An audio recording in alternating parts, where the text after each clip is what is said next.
Hi friends, मैं आकांक्षा शर्मा जी की वित्त आकांक्षा में आपका स्वागत करती हूँ। फ्रेंड्स, आपको पता है मैंने कुछ दिन पहले एक चार्ट समझाए थे आपको कुछ आयोग के।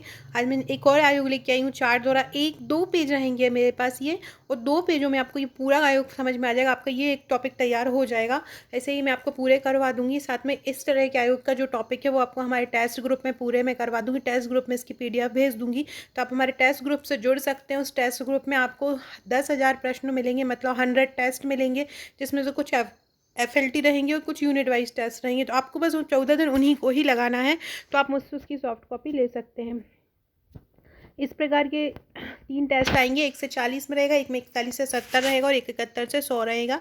100 टेस्ट रहेंगे, मतलब 10,000 वस्तुनिष्ठ रहेंगे। उसके साथ ही आपको एक ग्रुप मिलेगा, उस ग्रुप में ही मैं आपको ये सभी चीज़ें करवाने वाली हूँ। तो सबसे पहले ध्यान से सुनिएगा, अपने ध्यान में ये रखिएगा कि आप किसके बारे में पढ़ रहे हैं। राज्य लोक सेवा आयोग के बारे में, मतलब अपनी MPPSC के बारे में हम पढ़ रहे हैं।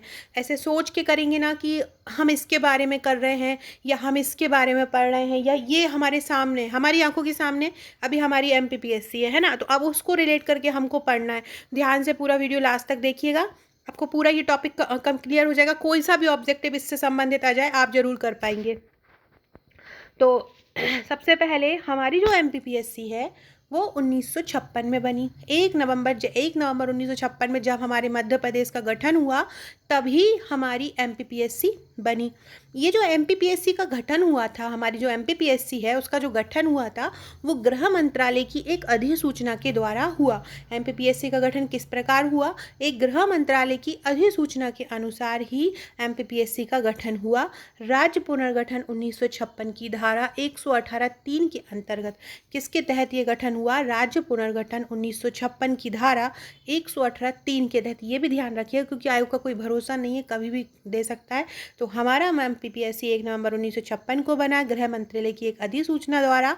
राज्य पुनर्गठन 1956 एक अधिनियम था, और हर अधिनियम में अलग अलग चीज़ों को डिफाइन करने के लिए धाराएं दी रहती हैं। तो ये धारा 118(3) के अंतर्गत बना।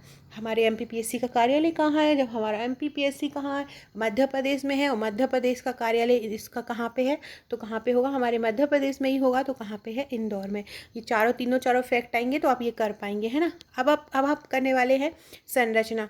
तो MPPSC की जो संरचना होती है उसमें एक जो अध्यक्ष होता है, एक सचिव होता है, और 3 सदस्य होते हैं।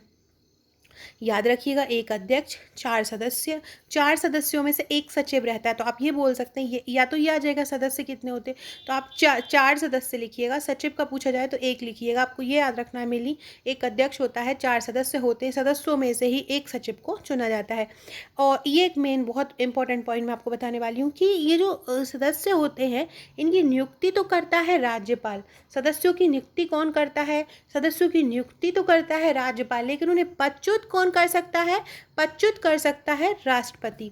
ये दोनों ही फैक्ट याद रखिएगा, क्योंकि ये क्वेश्चन पूछने के बहुत ज़्यादा चांसेस हैं कि राज्य लोक सेवा आयोग की नियुक्ति, सदस्यों और अध्यक्ष की नियुक्ति कौन करता है?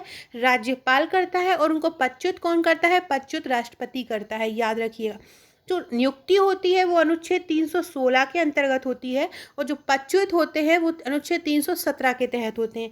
ये भी ध्यान रखिएगा। राज्य लोक सेवा आयोग के सदस्यों और अध्यक्षों की नियुक्ति अनुच्छेद 316 के तहत, और उनको पदच्युत या उनकी विमुक्ति किस अनुच्छेद के तहत होती है? 317 के तहत होती है। इनका कार्यकाल कितना रहता है? इनका कार्यकाल या तो 6 वर्ष होता है या 65 वर्ष होता है। मेनली जितने भी आप राज्य से संबंधित आयोग देखेंगे वहाँ पे कार्यकाल 62 ही होगा, जबकि आप केंद्र से संबंधित देखेंगे तो वहाँ पे कार्यकाल जो रहेगा वो 65 वर्ष रहेगा। तो याद रखिएगा, कार्यकाल 6 या 62 वर्ष उसका होता है। राज्य लोक सेवा आयोग के अध्यक्ष और सदस्यों के जो वेतन भत्ते होते हैं वो किस पर निर्भर होते हैं? राज्य संचित निधि पर निर्भर होते हैं। राज्य लोक सेवा आयोग के जो वेतन होते हैं वो किस पे होते हैं? राज्य की संचित निधि पर भारित होते हैं। ये भी याद रखिएगा। प्रथम अध्यक्ष राज्य लोक सेवा आयोग के कौन थे? DV रेंगे थे। मध्य प्रदेश लोक सेवा आयोग MPPSC का प्रथम अध्यक्ष कौन थे? DV रेंगे थे। और वर्तमान अध्यक्ष क्या? देखो, इसके पहले भास्कर थे, लेकिन अभी कार्यवाहक बना दिया गया, वो विमुक्त हो गए, और उनकी जगह किसको बना गया है? राजेश लाल मेहरा को बनाया गया है। तो उनको पदच्युत हो चुके, मतलब उनकी किसी कारण से हो चुके हैं, और उनकी जगह किसने ले ली है? राजेश लाल मेहरा ने ली है। और राजेश लाल मेहरा जो है वो कार्यवाहक अध्यक्ष हैं। तो याद, पहला DV रेंगे, अभी कार्यवाहक विभाग राजेश लाल मेहरा। वेतन भत्ते संचित निधि पर। कार्यकाल 6 साल 62 साल। नियुक्ति करता है राज्यपाल, पदच्युत करता है राष्ट्रपति। अध्यक्ष सहित 4 सदस्य होते हैं, सदस्यों में से एक सचिव होता है ना। फ्रेंड्स, डिस्क्रिप्शन बॉक्स में आपको हमारे व्हाट्सएप और टेलीग्राम ग्रुप का लिंक मिल जाएगा, वहाँ से जुड़ जाइएगा। इसका PDF मैं आपको वहाँ दे दूँगी। बाकी जितने भी चार्ट हैं वो आपको हमारे टेस्ट ग्रुप में मैं उपलब्ध कराऊँगी। अब इम्पोर्टेंट फैक्ट है। सबसे पहले याद रखिएगा कि जो इनसे राज्य लोक सेवा आयोग से आपसे क्वेश्चन ये पूछ सकते हैं कि राज्य लोक सेवा आयोग से संबंधित अनुच्छेद कहाँ कौन कौन से हैं, किन अनुच्छेदों में राज्य लोक सेवा आयोग या MP UPSC का वर्णन किया गया है। तो अनुच्छेद 315 से 323 में किया गया है। 315 जो पहला वाला है उसमें आपको क्या है, एक लोक सेवा आयोग गठन है। और 323 में जो आयोग की जो रिपोर्ट है वो राज्यपाल को सौंपी जाएगी। प्रतिवेदन जो रिपोर्ट होती है उसको राज्यपाल को सौंपा जाएगा, वो 323 में वर्णन है। अब हम इसकी नियुक्ति सर देखते हैं। जो सदस्यों की नियुक्ति होती है वो किस प्रकार से होती है। नियुक्ति 316 द्वारा होती है। अनुच्छेद 316 में किसके द्वारा, राज्यपाल के द्वारा। इसमें क्या होना चाहिए कि जो सदस्य होते हैं वो 50% सरकारी सदस्य होना चाहिए, मतलब 2, और 50% गैर सरकारी होना चाहिए, मतलब 2, 4 सदस्य होते हैं। तो 50% सरकारी हो, 50% गैर सरकारी हो, 10 वर्ष का इनको लोक सेवक के कार्य का अनुभव हो। तो राज्यपाल द्वारा 50% सरकारी, 50% गैर सरकारी और 10 वर्ष लोक सेवा आयोग के कार्य का अनुभव हो। नेक्स्ट देखते हैं फ्रेंड्स, अगर आपको कोई आयोग कठिन लग रहा है, जैसे कि इतने में मैं नहीं बता पा, तो आप मुझे कमेंट बॉक्स में बता दीजिएगा कि मैम आप इस आयोग का हमको फ्लो चार्ट में बता दीजिएगा कि ऐसा बना, तो मैं कल ही वीडियो लाके बना दूंगी। क्योंकि कोई टॉपिक, कोई आयोग बहुत ज़्यादा टफ है, दिमाग में नहीं बैठ पाते हैं। तो आप मेरे जैसे महिला आयोग थोड़ा आपको टफ लगा होगा, तो आप ऐसे है ना मुझे बता दीजिएगा, तो मैं कल आपको बना दूंगी। हाँ, एक और ये चीज़ रखिए, ऑप्शन में दे सकते हैं कि पदच्युत होने पर दोबारा लाभ का पद धारण नहीं कर पाएगा। अगर ये यहाँ से कोई पदच्युत हो जाता है तो वो दोबारा लाभ का पद धारण नहीं कर पाएगा और ना ही दोबारा वो सदस्य बन पाएगा।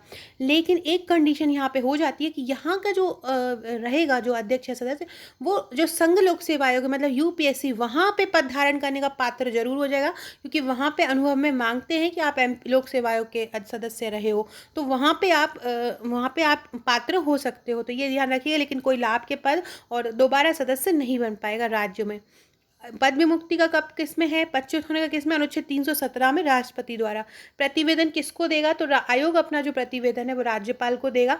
किस अनुच्छेद के तहत देगा, अनुच्छेद 323 के तहत देगा। यह एक संवैधानिक आयोग है और इसका प्रावधान किस भाग में है, संविधान के भाग 14 में राज्य लोक सेवा आयोग का प्रावधान है। 300 से संबंधित जितने भी अनुच्छेद हैं वो भाग 14 में ही है। सदस्य मुक्ति का पात्र होगा किसका, मुक्ति नहीं है, सॉरी, सदस्य मुक्ति का पात्र नहीं है, सदस्य नियुक्ति के पात्र है। सदस्य नियुक्ति का पात्र कहाँ पे होगा, तो मैंने अभी ऊपर बताया था कि यहाँ के जो सदस्य हैं वो UPSC के अध्यक्ष सदस्य चुने जाने के पात्र रहेंगे। इनका कार्यों का वर्णन किस अनुच्छेद में है, तो MPPSC के कार्यों का वर्णन किस अनुच्छेद में है, अनुच्छेद 320 में है। एक बार मैं आपको पूरा रिवाइज करवा देती हूँ, ध्यान से सुनिएगा।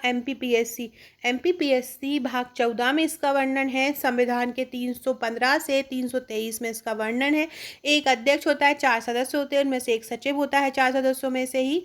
इनके कार्यों का वर्णन अनुच्छेद 320 में है। गठन 315 में है।